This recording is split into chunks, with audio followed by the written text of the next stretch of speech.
I'm Bea. And I'm Sam. And we're two best friends who like to talk shit about smut, wingspan, And sometimes books. Join us every Wednesday for a new episode.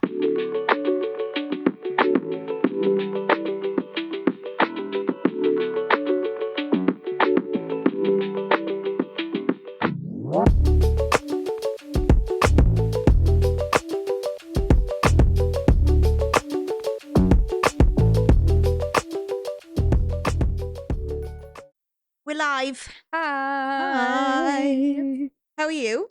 I'm all right. How are you? Good. Got a bit of a set change again this week.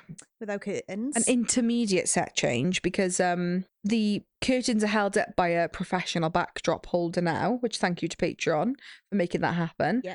But our actual backdrop is yet to arrive. Yes, we have got Valaris, Starry Night, Library, House of Wind. House of Wind, yeah, out the window. So hopefully by next week we will have that. It's been shipped, so hopefully any day now. Any day now. But yeah, thank you to Patreon for that because you have all made that happen. We couldn't do it without you. We couldn't. Oh, that's sort of really sarcastic and I didn't mean it like that. We genuinely couldn't do it without you. That's funny. We've actually got, while we're on the topic, straight in, we've got some new Patreon members that I need to say hello to. So thank you to Jenny for supporting on the Patreon, and thank you to Rachel for supporting on the Patreon. Hi Jenny, hi Rachel. Yeah, thank you so much. We are constantly in awe of your support, and we are going to keep pumping out content onto the Patreon. Don't like the word pumping? No? Okay. Think of a better word than that. Yeah. I was going to say producing. That's just as bad, really, isn't it? Well, we are in a studio, babe. I can't use that word. So, yeah, that's what's been happening this week. We've been celebrating your birthday. We've just had a little slice of cake, haven't we? Yes, we have. Because you are now officially... Are you sharing your age? 31. Oh, you are? Okay. Before you say 50. I was laughing because when we're recording, the beginning of November's Author Spotlight came out today, and I was laughing and listening to it this morning because they say that you're 50 or 51 or whatever you are. No, 31. 31 and still young. Also, some exciting news. Oh, what? Because me and Bea don't spend enough time together, we've booked a little holiday for next year. It was like we're off to Malaga in Spain. We are next year. Yeah, we've got a year of as a friend group in the real world. We have other friends apart from the two of us. Believe it or not. Although we spend probably 99.9% of our waking hours together. It's the first year in, honestly, what do you reckon, since 2019 or 2018 that we've not had a wedding or a baby or something. So as a little break, we thought, why not spend more time together? So yeah, we're going on a little hauls, aren't we, next year? Yeah. 4 nights in Malaga. Lovely. Can't bloody wait. Yeah, because I'm just looking forward to getting some Spanish editions of Iron Flame and Fourth Wing. Also, we are going to spend more time together. We haven't booked this yet, but we've said in the new year when season 1 ends, we're going to take a break. Yeah. And we're thinking to do a little spa day, aren't we? Yeah. And I want to try and get in Hey on Why at some point, but we could do a spa day / Hey on Why. We could do it all bundled together. Yeah. That would be nice. Yeah, we'll have to do some research, but to celebrate our 1 year podiversary. Wild. And fingers crossed by then we've done 1 year of consecutive posting. We're going to have a little break and we're going to go on a little trip. Maybe Hey on Why. Yeah. Let's see. Stunning. What are you currently reading? So I've just finished the audiobook of The Twisted Throne, which is book 5 in the Bridge Kingdom series. And I think we spoke about this, but I don't know if it was on here, that they released the audiobook before the actual physical copy of the books come out. Danielle Jensen did explain it on her Instagram, and I think she said something like one people bought the audiobook, one people own the book, and the audiobook have the right to release it sooner. I don't know. But it means that the audiobook came out. And if you've got a Audible subscription, it's included in the price. It's not one of your credits. So I was like, immediately download, literally listen to it in 2 days, ate it up. Fucking class. Oh, I'm so excited. And do you know what? I gave it 4.5 stars, and my only thing, I probably would have given it 5 stars. Yeah. But what I wanted was to be able to read it as well. Because I know this sounds silly, but for me, I really like to enjoy a spicy scene. And not that I reread, but you know how ADHD I am. Yeah. So sometimes when I'm listening, I miss things, and I just don't think I got to enjoy, like, where I'm reading doesn't matter because I can go back and reread Yeah, and yeah, reread. yeah. That was so I think if I'd have read this, I You probably did would have. what? Yeah, well, I probably would have given it a 5 stars, but because I couldn't read it, Yeah. I didn't. But it was fucking class. Like, Daniel Jensen and the Bridge Kingdom series in particular is a masterpiece. This does not disappoint. It ends on such a cliffhanger, and like the way she interweaves things from the first few, even stuff in book 1, she weaves back Class. into this book, and I'm like, how do you fucking do it, Danielle? Danielle. Daniel. She's amazing. Yeah. I've just finished that on audiobook. I've just finished reading Born of Blood and Ash. Is that what it's called? The last book in the Flesh and Fire prequel series to Blood and Ash. Yeah, I still haven't gone back to this. No, so I started this in August and then I left it at 60% and I've just been ignoring it. And I was like, I need to just finish it. And I did. The first 60% was a drag. The last 20% I enjoyed, but we said this about book 3. Yeah. That like the first 50% was just a drag. I think from what we've seen with from Blood and Ash series is that I find they span too many books. Yeah. Like it could be less books and be more enjoyable. Maybe that's just me, but there's too much like of just nothing happening. Yeah. That's 60% of this book is just nothing happening. That's a shame. But the ending's really good. It ties off a lot of stuff before we read the next Blood and Ash book. You're going to have to read it for the next Blood and Ash book because there's stuff in the final chapter that like sets you up for the next book. Yeah, and I would never leave a series unfinished. It was just after book 3. I was like, do you know what? I need a break. Yeah. I feel you. So I will go back to it. It's on my Kindle. I bought it. So yeah, me too. Yeah. So those are what you finished. Are you actually reading? Yeah, so I'm currently reading. I literally started it last night and we read one chapter. But Rippon, our bestie who we always talk about on here, Caitlin's Romantasy, has just read it and she thoroughly enjoyed it. So I was like, if Caitlin likes it, I'm going to like it. Hard smash. So I've just started that and I'm now listening to Song of the Marked by S.M. Gaither on Audible. I've heard of it. I've not read it. Also included in your Audible subscription, so not my credit. Sign me up. So would highly recommend. Yeah. So tomorrow, I'm going to go back to the gym. Mm-hmm. So I'm going to find an audiobook to listen to in the gym. And I was going to go for the 5th book in the Bridge Kingdom series. You need to listen to that immediately. And then I'm currently reading Tale of the Heart Queen, which is an arc. Yes. It's book 4 by Nisha Tully, of the Trial of the Sun Queen series, series, and it's amazing. Yeah, I'm gonna wait till the 4th one's out for like everybody, not just arc, and I'm gonna read it all in one go. Are they all on KU? The first 3 definitely were. But maybe the 4th one, if it isn't, I don't mind paying for one. Yeah, I'm going to read it, but I just want to, you know that the 4th one's due out so soon. I want to read it all in one go, so I'm going to hold off. Obviously, I had some for my birthday, and then that the UK have got that metallic cover, like the... Oh, I didn't realise that was a UK thing. Hot. They're on my Amazon wish list, maybe for Christmas. Yeah, I've put Tale of the Heart Queen on my Amazon wish list, but obviously it's not out yet, so... Okay. It's like a pre-order one. But yeah, and after this, I'm planning on, what was that series called that I read by Janine O'Reilly? Like, we always say, "Look what you made me do," and how does it feel? Is it How Does It Feel? Is that what it's called? Yeah, and I think the next one, How Does It Feel? I think the next one is What Did You Do? Okay. I'm planning on reading that because I really enjoyed the first one, and there is a book 3 coming out. It's not out yet. And is it a trilogy or is it going to be 4? I don't know, sorry. Okay. There's so much. So, as promised. Yeah, sorry, what? What do you want? Well, I started the episode and you were just fucking scrolling on your phone.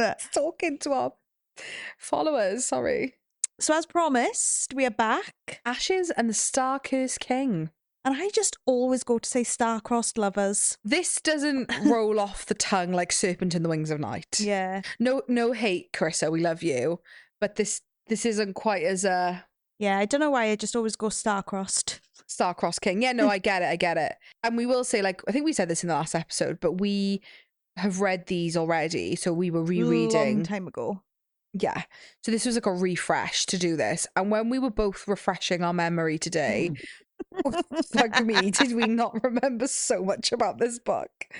I'm like, I've told people I love this book, but did I actually? Because I can't fucking remember it. Do you know what? I was on a lot of like Reddit threads about things today about this book. And I like this book. This is, we wouldn't be doing it like it's not a New Year's resolution because it's not the new year, but like, yeah, no, that's our new thing. Ever since the series that we don't talk about, we are only going to do books that we enjoy. Yes. So we wouldn't be talking about it if we didn't enjoy it. I love this book. It's like a solid 4.5 stars for me. Yeah. But I just couldn't remember. Yeah. When I was looking on the Reddit thread, lots of other people were like, "Oh my god, love this book, so class." And do you know what? I think a lot of people read it as a duology. Oh, okay. Because I read Serpent when it was indie. Yeah. I think this might have still been indie when we read it, but I don't know. Yeah. But like, I waited a long time for Ashes. Did you do them back? I think you waited for Ashes. I don't think it was out when you, or was it? I think I did them back to back. Oh, okay. Maybe not then. But for me, I just feel like, I think if I reread them as a duology side by side, it's such an intense continuation of the first book. Yeah. It really is like one big story split into two, which is fine. Yeah. But like, I think that's maybe why when I was reading today, I was like, there's so much of this I do not remember. Fucking hell. Shall I read the little blurb Absolutely. before we get into it? Okay. In the wake of the Kejari, everything Oraya once thought to be true has been destroyed. A prisoner in her own kingdom, grieving the only family she ever had, and reeling from a gutting betrayal, she no longer even knows the truth of her own blood. She's left only with one certainty. She cannot trust anyone, least of all Raihn.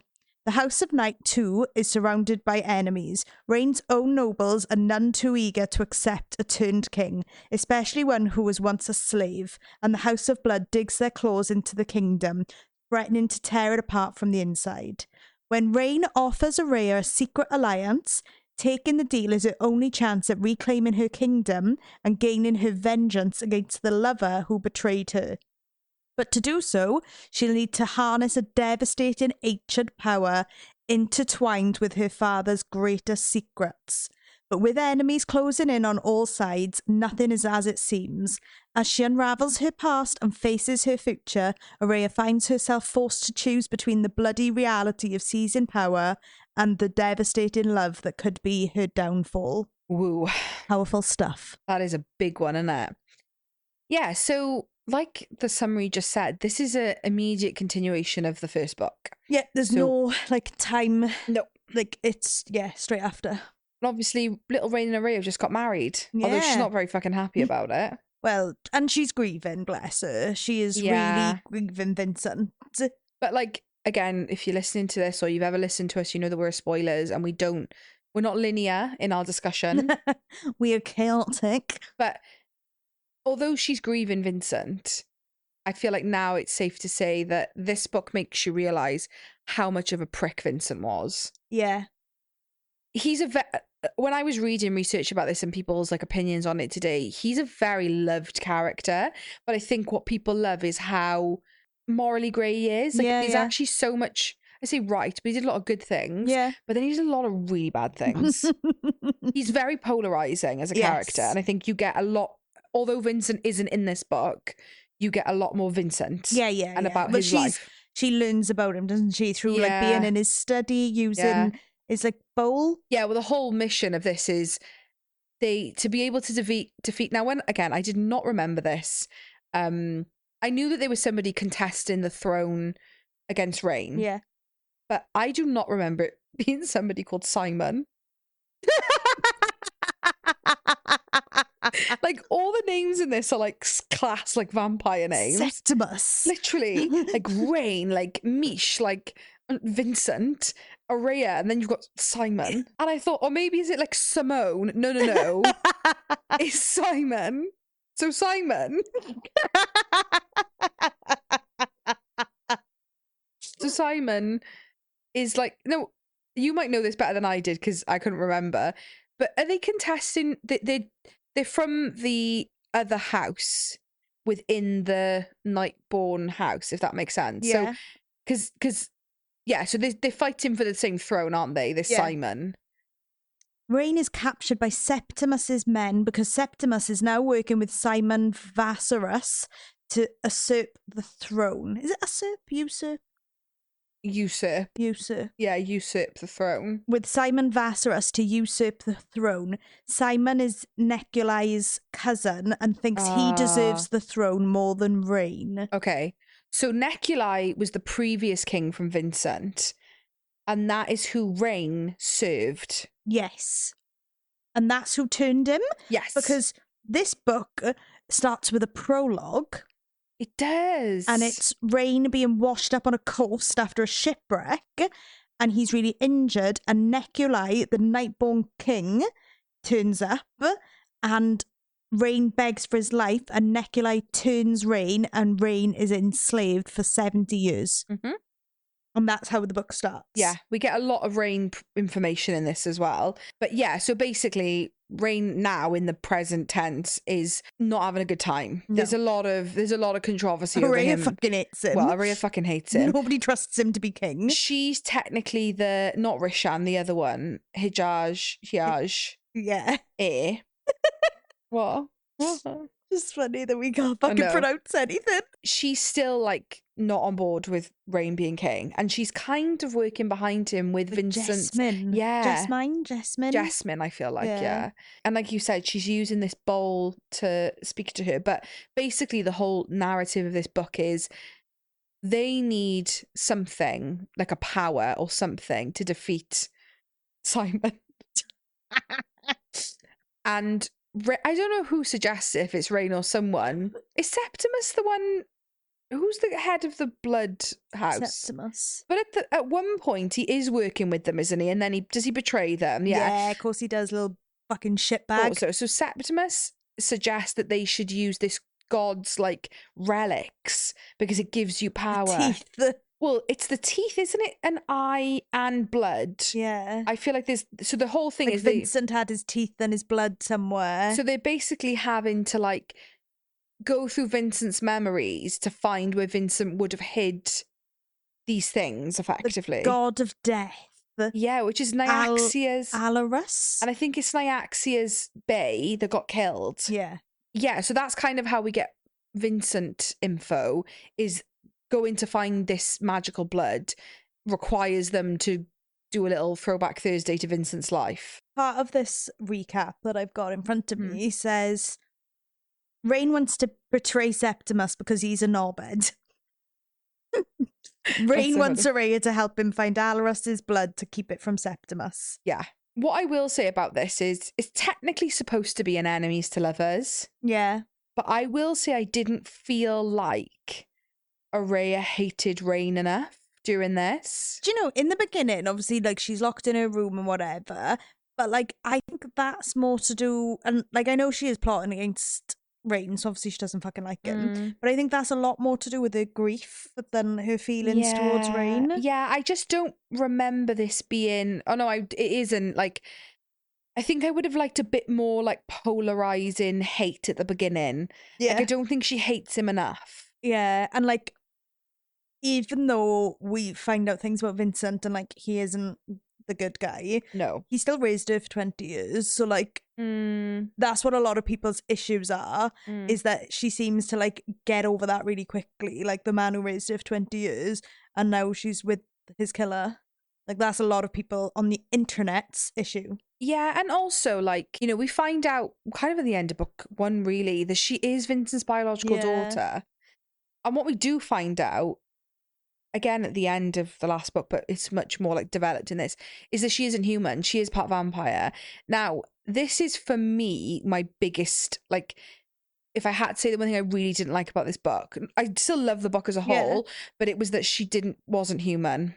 Yeah. Because for me, it's like, there's such a focus in book one about her being class because she's human, and the way she outwits, we spoke about this last week, the way she outwits everybody in the Kejari is not because of magical powers, it's just cunning.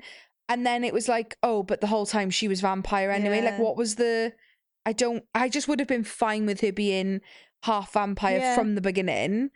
Yeah. So she's at a disadvantage by being that. But it's like, again, this isn't a spoiler for the Cruel Prince series, but going through the whole trilogy of the Cruel Prince with Jude being human, and that is like one of her biggest characters, almost like not archetypes, but like motivations, Yeah. is that she's a human in a very non-human world. Yeah. To then find out that Jude isn't human, which that's not a spoiler. Like, she is human. Jude is always human. And that's what I actually love about Yeah. that trilogy. But I just think for this, why? Yeah. However, did thoroughly enjoy Raihn pushing Oraya off the roof. Well, she's wings. To make her wings come out. Yeah. Pushes her off a roof. Class. So Raihn has now formed this little, like, political alliance party. Yeah. With some characters' names I do not remember. Kane was one of them. Kyra, sorry. Who was the other one? Obviously, we know Vale. Yeah, we've got Mish comes back. Septimus. I'm sure there was another one. Obviously, Lilith, which is Vale's wife. Lahore? How are you saying that? Lahor? Lahore? Carissa and Keturah. Keturah, head of War Vale, and his tentative ally Septimus. Yes. That's who I have. He's banded this little council effectively. And nobody else trusts him. Well, and he doesn't trust anyone else either. Yeah. He basically says to Oraya, we need you to work with us because the only way we're going to find the clues to where Vincent hid this blood. Like, Vincent uses his own blood as a way of hiding his secrets. Well, now that Oraya does share blood with him, she's the only answer to them finding anything. Yeah. So basically, I can't remember exactly how they get to this point, but they come to the conclusion that they need to go to Vincent's like family home. Yes. To go and find the missing piece of this whole... There's like an amulet, there's like blood they need to find, the teeth, the whole shebang. Eventually they agree to go there. Mm-hmm. And Oraya goes with them. And they meet... Now I'm going to have to find her name. Is it like Evelyn or something? Evelina. Vincent's niece. Yeah. Or cousin. Yes. A great, like, distant something.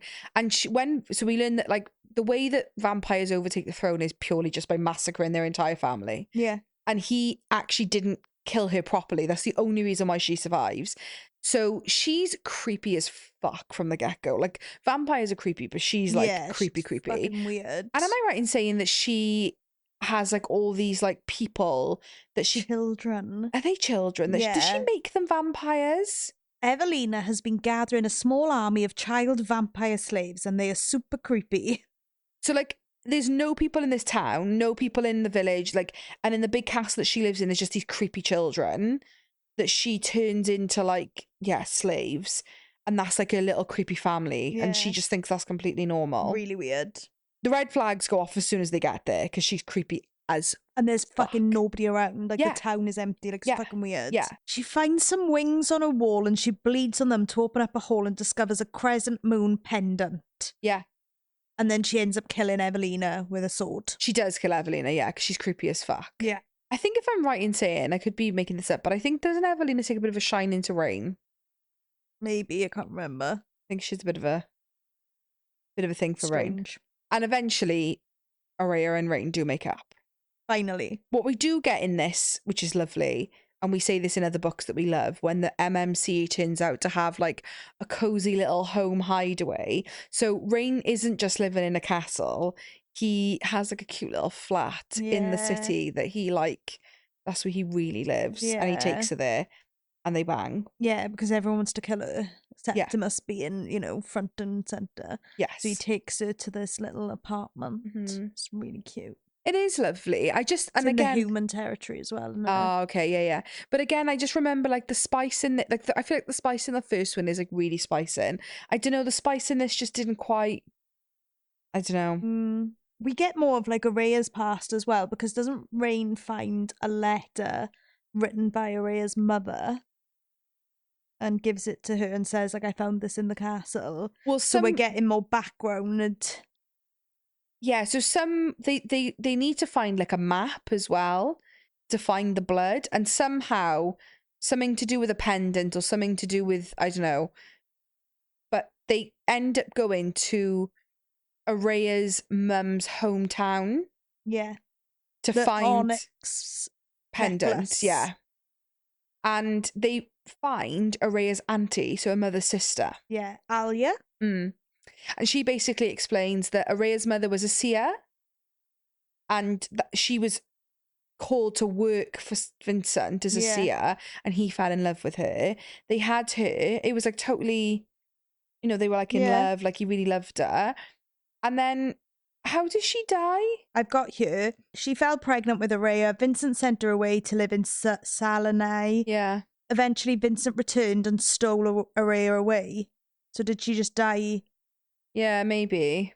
And then Alia gives Oraya the matching onyx bracelet that matches the ring and the necklace, and it was Alana's jewellery set, which forms the map to the god blood. Yes, yeah.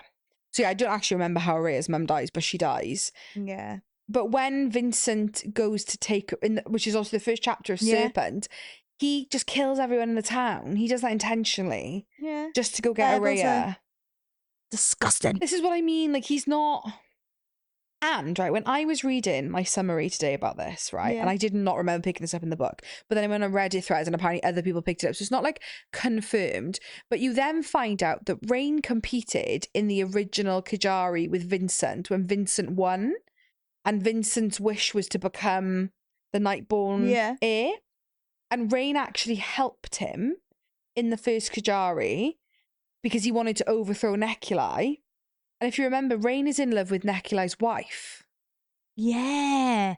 And it's implied that one Neculi is like assaulting Raihn because he's his servant and he can't. So there's like implication that Raihn's being like assaulted by Neculi. That's why he hates him. 2, Raihn's in love with Neculi's wife, who's also assaulted by Neculi. And then 3, it's implied, apparently, I don't remember this, but a lot of people picked it up, that Vincent assaulted Neculi's wife. Bloody hell. So it's not like explicitly said, but apparently apparently it's like implied that Vincent did that. But this is my only question. I tried to research this earlier and nobody really has an answer on it. I don't know if you do. But for me, if Vincent knew who Raihn was then, why did he allow Oraya, not like allow, but like, why was he just allowed to compete in the Kejari? Why did Vincent just not kill him when he saw him again? Yeah. Like, that to me was all, but I don't know, maybe he didn't remember him, but that I was like, oh, I don't know. But yeah, that was a little bit that I did not remember about that book. Disgusting part of this book. When Septimus embeds the teeth into Simon's chest so that he can use the power of the god, but then he's just got these like fucking god teeth in his chest. But he shoots himself in the fucking foot with it, because when he summons Nyaxia, she ain't fucking she's happy. like, you've got my dead husband's teeth in your chest, you can fuck off, and she kills him. So really, he just does Oraya and Raihn a favour, really. Yeah. I thought it was Oraya that killed Simon. I think maybe he summons Nyaxia. No, Oraya summons Nyaxia. Yeah. And she offers Nyaxia her husband's blood in exchange for a Caritas bond. Which is what Vincent wanted with Oraya in the first book. Yeah, to say, because Rain's dead, basically. Yeah. Simon kills Raihn. Nyaxia refuses because she doesn't like Oraya. She's really frosty. Well, and also doesn't like the Simon has got his hubby's teeth in his chest. She's like, I don't fucking like you, basically. When she realises that Simon's got her husband's teeth in his chest, she gets offended and kills him. To be fair, as you would. Yeah. What the fuck are you doing with his teeth? Like, if I got summoned from a slumber and then somebody was like, all right, and just had my dead husband's what do you think? molars shoved in its chest, like, yeah, I wouldn't be happy. Nyaxia says that she doesn't like the Caritas bond between Oraya and Raihn because she likes that the two houses are fighting. Yeah, she thinks she created two houses because she thinks they should be at odds. So she fucks off and says no. And Rain's still dead. Yeah. At this point, I will say this ending, I was gagged at this. Then Oraya, fair play to her, thinks on her feet and summons a different goddess. The one that her mum worshipped. Which is... Akajia? Oh, yeah, you lost me at that pronunciation, but yeah. That one. And she's a lot fucking nicer. Yeah. And she says, I'll do it, but Nyaxia won't be happy. Nope. And Oraya's like, so? And you can deal with the fallout later in life. Yeah. So they do it. Thank fuck. And then there's peace between Hayaj and Roshan after Well, because they've now got both people on the throne, so like Yeah, and they've said we're going to protect the humans. yes, So like everyone's pretty much everyone's happy. And they have a festival. Mm-hmm. And during that festival, Nyaxia blesses the bond.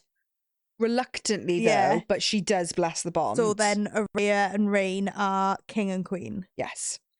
Another little tidbit that not that we forgot, but that we haven't brushed upon, just because it's relevant to the next book coming out in the series, Mish. So at one point, I think it's the night of like the coup, when it's Lilith and Vale's wedding party and all goes tits up, that the shadow, the House of Shadows, or the shadow she kills him, doesn't she? Yeah, they come to attack her, and she realizes when she sees him that he's the person that assaulted her and turned her into a vampire, and she kills him. Yeah, big dick energy Mish just kills him on the spot. But I think that's what sets up her book now. So then she says to Raihn, I'm going. I need to like take a break. I need to sort my head out. And that's going to be what the next book is. The Songbird and the Heart of Stone. Yes. Is about Mish leaving. And her little story. Yeah. Yeah. And I love Mish. So I'm Mish excited for that. Yeah, I'm really excited. She's got huge big dick energy. Yeah.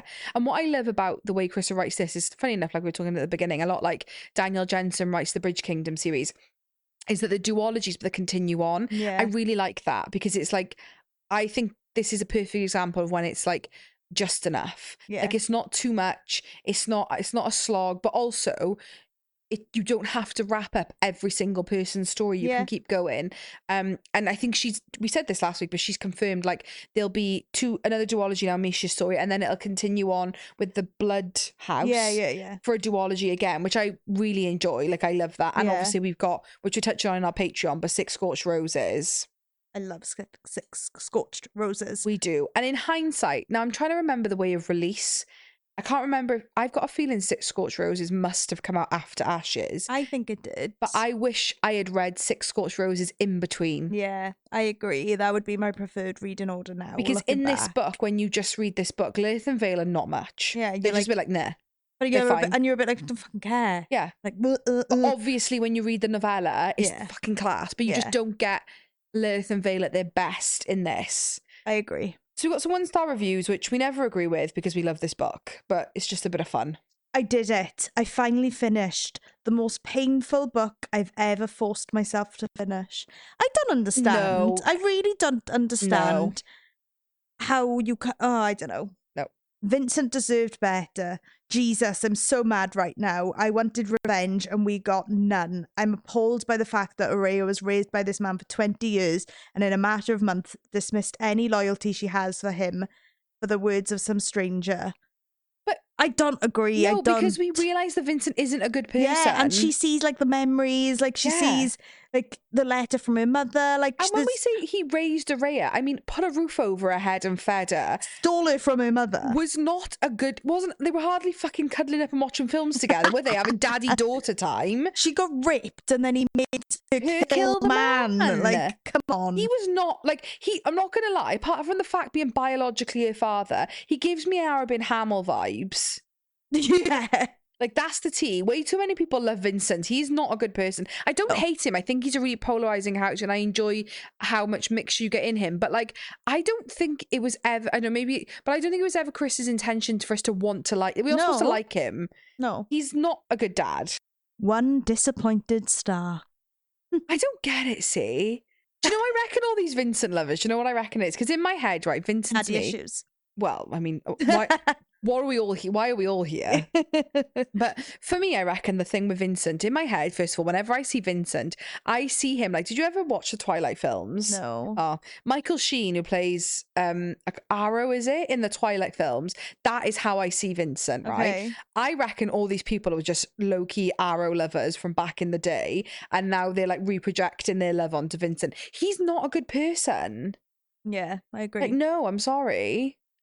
Call-in time on this one. I'm not going to come back to it. I tried, but then I read Fourth Wing and it reminded me how a story is supposed to make you feel. I would rate this duology way over Fourth Wing. Oh my God, yeah. Weird. Don't get it.